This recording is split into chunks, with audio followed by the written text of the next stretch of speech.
আসসালামু আলাইকুম। আজকে আমরা নবম ও দশম শ্রেণীর ধারা চ্যাপ্টার থেকে একটি ম্যাথ শিখবো। এই একটা ম্যাথ আমাদের কত রকম ভাবে বলতে পারে সেটা যদি আমরা দেখতে পাই, যে আমরা তো ধারা সবাই জানি যে ধারা হচ্ছে দুই ধরনের। একটা হচ্ছে সামান্তর ধারা, একটা হচ্ছে গুণোত্তর ধারা। আর এই ধারা টপিকটা হচ্ছে আমাদের খুবই সহজ নবম দশম শ্রেণীর জন্য। আর এই ধারা থেকে আমাদের বোর্ড প্রশ্ন বলি বা স্কুলের পরীক্ষা বলি, যেখানে বলি আমাদের একটি প্রশ্ন এসে থাকে। তো আজকে আমরা যে প্রশ্নটা শিখবো এটা ক মার্কে 2 মার্কের প্রশ্নের জন্য আসতে পারে, অথবা হচ্ছে এমসিকিউ বা বহু নির্বাচনের জন্য আসতে পারে। এখন আমরা কথা না বলে আমরা প্রশ্নটিতে চলে যাই। দেখুন, আমরা এখানে তিনটা প্রশ্ন লিখেছি। তিনটা প্রশ্নতেই আমাদের একটা ধারা দেওয়া আছে, 13+20+27 তারপর 34++++111। এই ধারাটির পদ সংখ্যা কত? এখানে একবার বলছে পদ সংখ্যা কত, সেম ভাবে একই ধারা লিখেছে। তারপর বলছে কততম পদ, তারপর বলছে ধারাটির কোন পদ।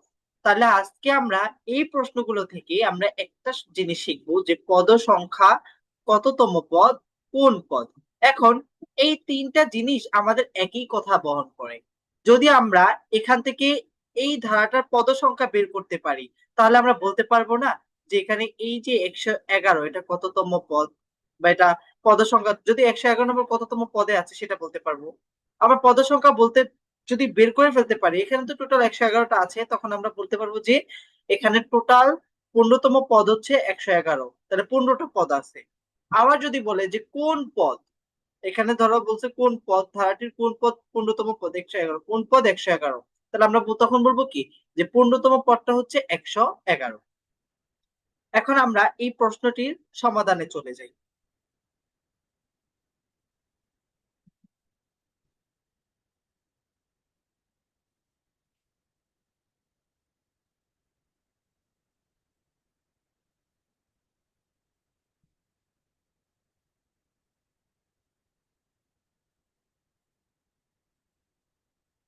দেখুন, আমাদের যে প্রশ্নটা ছিল, আমাদের ধারাটা কি ছিল? ধারাটা ছিল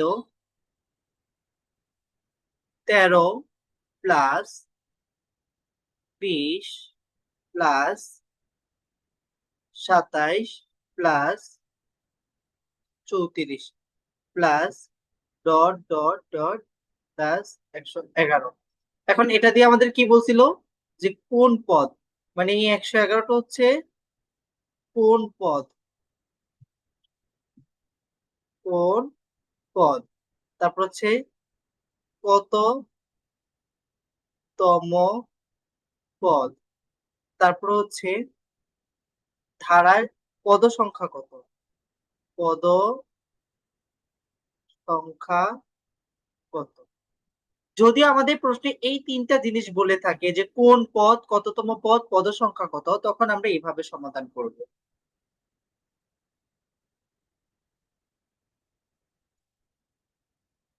যে দেওয়া আছে ধারা, তাহলে আমরা কি লিখবো, পদ সংখ্যা লিখে ফেলবো। পদ সংখ্যা লিখে একটা সূত্র লিখতে হবে। পদ সংখ্যা লিখবো, তারপর লিখবো আমরা প্রথম পদ। এখানে প্রথম পদটা কত, 13, আর শেষ পদটা কত আমাদের দেখতে পাচ্ছি 111। তাহলে আমরা লিখবো শেষ পদ, শেষ পদ মাইনাস প্রথম পদ ভাগ হচ্ছে পদের ভিত্তি, পদের বৃদ্ধি প্লাস হচ্ছে 1। এখানে শেষ পদটা কত আমাদের 111, বিয়োগ হচ্ছে প্রথম পদ, প্রথম পদ আমাদের কত 13। আর এখানে পদের ভিত্তিটা দেখো, মানে এখানে প্রথম পদটা যদি আমাদের 13 হয়, আর দ্বিতীয় পদটা, এখানে প্রথম পদটা হচ্ছে আমাদের 13 হয়, তাহলে দ্বিতীয় পদটা আমাদের কত এখানে 20। তাহলে এই দুইটার মধ্যে ডিফারেন্স কত, 20 বিয়োগ হচ্ছে 13, ডিফারেন্স আমরা দেখতে পাবো 7। ঠিক আছে, তাহলে পদের ভিত্তিটা এখানে হবে 7, তারপরে যোগ হচ্ছে 1। এখন এটাকে যদি আমরা ক্যালকুলেশন করি, তাহলে আমাদের এখানে 111 থেকে 13 গেলে আমাদের থাকবে কত, 98। ঠিক আছে, ভাগ হচ্ছে কত, 7, যোগ হচ্ছে কত, 1। তাহলে আমাদের অ্যান্সার আসবে এখানে 98 এর 7 দিয়ে ভাগ করলে আমরা পাবো 14 যোগ হচ্ছে 1 ইকুয়াল টু হচ্ছে 15। তাহলে আমরা বলতে পারি কি যে এখানে এই 111 এটা কোন পদ? 15তম পদ। তারপর আমরা বলতে পারি কি এখানে পদ সংখ্যা টোটাল কয়টা? এই এখান থেকে স্টার্ট করে এই পর্যন্ত টোটাল পদ সংখ্যা হচ্ছে কয়টা? 15টা। তারপরে 111 কোন পদ হবে? 111 হবে 15তম পদ। আবার যদি বলে কততম পদ 111, তাহলে 15তম পদ। তাহলে আমরা আজকে এই ক্লাসটার মাধ্যমে এটা শিখতে পারলাম যে কোন পদ, কততম পদ এবং পদ সংখ্যা কত। যদি এই তিনটা কথা যে কোনো একটি ওয়ার্ড থাকে তাহলে আমরা এভাবে সমাধান করব। এখন আমরা আরেকটা কথায় আসি, যারা নবম দশম শ্রেণীতে পড়ি তারা চাইলে এভাবেও করতে পারবে, এমসিকিউর জন্য দ্রুত করে ফেলতে পারবে।